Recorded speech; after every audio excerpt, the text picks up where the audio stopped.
मानसिक शक्ति के इस कार्यक्रम कामयाबियों में आपका स्वागत है। मैं अमरीश श्रीवास्तव, साइकियाट्रिस्ट।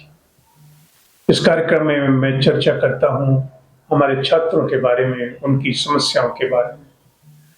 और एक अहम सवाल जो मेरी समझ में आता है वो ये कि जब छात्रों के करियर का चुनाव होता है तो उस होने की प्रक्रिया में सब कुछ ठीक हो, ऐसा हमेशा होता नहीं। और जब ऐसा नहीं होता तो उसके परिणाम भी होते हैं, और परिणाम छात्रों पे भी होते हैं, उनके पेरेंट्स पर भी होते हैं, परिवारों पर भी होते हैं। कुछ बातें हैं जिनका हमें ध्यान रखना चाहिए। मुझे ऐसा लगता है कि इसका उल्लेख छोटे-छोटे समय में करना आवश्यक होगा। पहली बात तो ये है कि जब स्टूडेंट्स इस अवस्था में होते हैं 10th, 12th, 11th, हालांकि अक्सर ये बहुत पहले निश्चित हो जाना चाहिए कि आप क्या करना चाहते हैं, फिर भी आखिर दम तक इसमें बहस, सोच विचार चलता रहता है। सबसे बड़ी बात ये याद रखनी चाहिए कि इस उम्र में जब किशोरावस्था के बाद लोग युवक हो रहे होते हैं, मानसिक दशा में बहुत खलबली रहती है, उत्तेजना रहती है, रोमांच रहता है। और कई ऐसे छात्र हैं, ऐसे स्टूडेंट हैं जिनमें पहले से ही मानसिक स्वास्थ्य के बिगड़ने के लक्षण या मानसिक तनाव दिखाई पड़ने लगते, हम उन्हें पहचान नहीं पाते। और ऐसी अवस्था में ये सोच विचार की प्रक्रिया शुरू होती है कि आपको क्या करना चाहिए। डॉक्टर बनना चाहिए, इंजीनियर बनना चाहिए, आर्टिस्ट बनना चाहिए, पेंटर बनना चाहिए, रोजगार कैसा होगा, घर में पैसे कितने हैं, इंतजाम कहाँ से होगा, लोन कहाँ से आएगा, कौन से बैंक पे जाना है, क्या पेपर वर्क है, वगैरह वगैरह। ये सब प्रक्रिया चलती रहती है जिसका भारी प्रभाव छात्रों के मन पर पड़ता है। इसमें वो सब सफल हो भी जाते हैं तो भी ये जो प्रोसेस है जिससे उनके पेरेंट्स गुजरते हैं, इसका बोझ कभी उनके मन से हटता नहीं है। वो कॉलेज में ये बोझ लेकर ही आते हैं और वो हमेशा एक उनके जीवन में एक अस्थायी भाग हो जाता है, ठोस जो जाता नहीं है। हम उसके बारे में कितनी बातें कर सकते हैं। अगर वो प्रक्रिया आसान हो जाए तो ज़्यादा बेहतर होगा। उसके बाद ऐसी अवस्था आती है कि बहुत से अभिभावक हैं जो अपने आप को अपने बच्चों में देखते हैं। उनकी इच्छा होती है कि जो वो समझते हैं वो प्रोफेशन अच्छा है, वो ये भूल जाते हैं कि समय का अंतराल बहुत बड़ा है। जब वो कुछ बनना चाहते थे और जब आपका लड़का कुछ बनना चाहता है या लड़की कुछ बनना चाहती है, इसमें बहुत परिवर्तन हो चुका है। नया समाज है, नए लोग हैं, नई व्यवस्था है, नए तरह के पैसे हैं, उद्योग है, धंधे हैं, लोगों को और कई ऑप्शंस मिल रहे हैं। इसलिए कोई जरूरी नहीं कि जो कल ठीक था वो आज ठीक हो। फिर दूर कई पेरेंट्स एकदम अलग अलग तरीके से सोचते हैं। जैसे मेरा लड़का है तो ये कर ही लेगा। अब आप खुद इस पर विचार करके देखिए, मेरा लड़का से क्या मतलब। ठीक है, जेनेटिकली बात समझ में आती है, मगर आप हैं, वो है, दोनों दो अलग अलग इंडिविजुअल हैं। उसकी क्षमताएं अलग हैं, उसके इंटरेस्ट अलग है।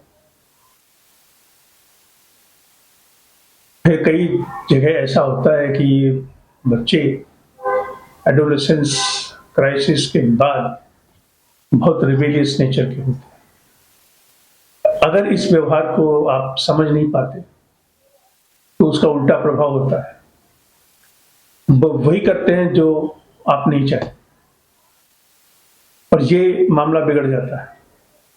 इसलिए पहली आवश्यकता ये है कि अगर किसी भी तरह से मानसिक स्वास्थ्य के बिगड़ने के लक्षण अपने बालक में, बालिकाओं में दिखाई पड़ रहा है तो उसे तुरंत पकड़िए।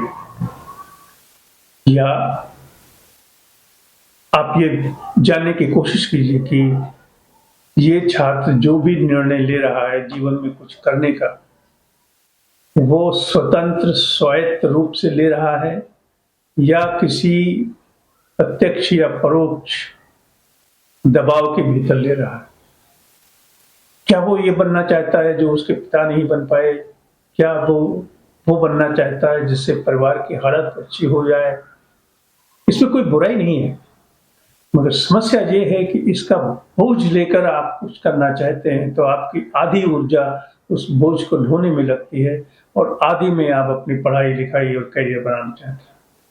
समस्या यहाँ है, विरोधाभास खत्म होना चाहिए। जो भी निर्णय हो वो खुले मन से हो, ओपननेस से हो, उसे आत्मसात किया जाना चाहिए। आगे की व्यवस्था या कार्यक्रम इसके बाद सुनिश्चित किए जाने चाहिए।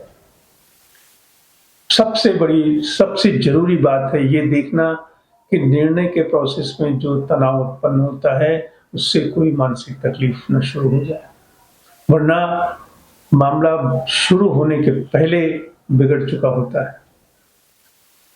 और ये आंकड़ों से आप देख सकते हैं कि बहुत से बच्चे जिनको मानसिक स्वास्थ्य की समस्याएं शुरू होती हैं, जैसे डिप्रेशन, एंजाइटी, अल्कोहल, वो या तो स्कूल में एडमिशन लेने के तुरंत बाद पहले 3, 4, 6 महीने में हो जाती है, या वे जब कोर्स कंप्लीशन के कगार पे आता है उस सत्र के पहले शुरू हो जाती है। दोनों का एक अलग अलग निश्चित सब ग्रुप है। दोनों के बीमारियों के मानसिक हालात के लक्षण भी अलग अलग है। हमें ये बात समझना चाहिए कि कौन सा पीरियड इन बच्चों के जीवन में ऐसा है जिसमें धोखा पड़ सकता है। मान लीजिए यदि कैरियर के चुनाव की प्रक्रिया कठिन रही है, जटिल रही है और उसमें मानसिक स्वास्थ्य की समस्याएं उत्पन्न हुई हैं, तो इसे एक महज सूचना न समझा जाए बल्कि चेतावनी समझना चाहिए कि आगे भी जब भी विरोधाभास की समस्याएं उत्पन्न होंगी, जब भी मानसिक दशा में विरोधाभास होगा, इसी तरह की समस्याएं उत्पन्न होने की संभावनाएं अधिक होंगी। ये वैज्ञानिक तथ्य हैं। The nature and degree of risk that you have is likely to persist. It is not going to go. Therefore, if you have recognized the pattern of psychological responses, you must be informed that identify the risk period in life of a student. So what are those risk periods? ये हैं क्या? Exam के पहले, school बदलने के पहले, project शुरू करने के पहले, रिलेशनशिप शुरू होने के पहले, रिलेशनशिप टूटने के बाद, पैसों की दिक्कत होती है उस समस्या में, एग्जाम में कहीं एक पेपर आगे पीछे फेल हो गए, वो पीरियड क्राइसिस का पीरियड होता है। तो कैरियर चुनने की प्रक्रिया का जो समय है, वहां से जो इंफॉर्मेशन आपको मिलती है वो याद रखनी चाहिए। वो एक मार्कर है भविष्य में कैसे स्टूडेंट के लाइफ में परिवर्तन आएंगे और वो उससे कैसे रिस्पॉन्ड करेगा। आखिर में पेरेंट्स को अपना जीवन मानसिक बोझ के नीचे नहीं बिताना चाहिए। आपने जिम्मेदारी ली है अपने बच्चों को पढ़ाने की, उन्हें बड़ा करने की, उन्हें सेटल करने की, वहां तक ठीक है, मगर उससे जीवन के बाकी सारे काम रुक जाए, थम जाए, आपके जीवन की धारा ही मुड़ जाए, आप अपने उद्देश्य से ही भटक जाएं, करना कुछ चाहते थे, अब सारी एनर्जी हमने बच्चों की, तो फिर इसका भी परिणाम आगे चलकर मानसिक स्वास्थ्य पर, पेरेंट्स के मानसिक स्वास्थ्य पर होता है। संक्षेप में सिर्फ इसी कोई बहुत बड़ी विद्या नहीं है, बहुत गणित की आवश्यकता नहीं है, सीधी सच्ची बात है। पहचानिए, संवाद कीजिए, जानिए धोखा कहाँ है कहाँ नहीं, ये मालूम करिए, जानकारी इकट्ठा कीजिए, मानसिक स्वास्थ्य की जानकारी इकट्ठा कीजिए, दबाव न डालें, स्वायत्तता दें, स्वच्छंद रहने दें, संवाद बनाएं, सहज रूप से जो करना है करें, मिलजुल कर रहें और खुश रहें। मुझे उम्मीद है इसमें से कुछ आपके काम आएगा।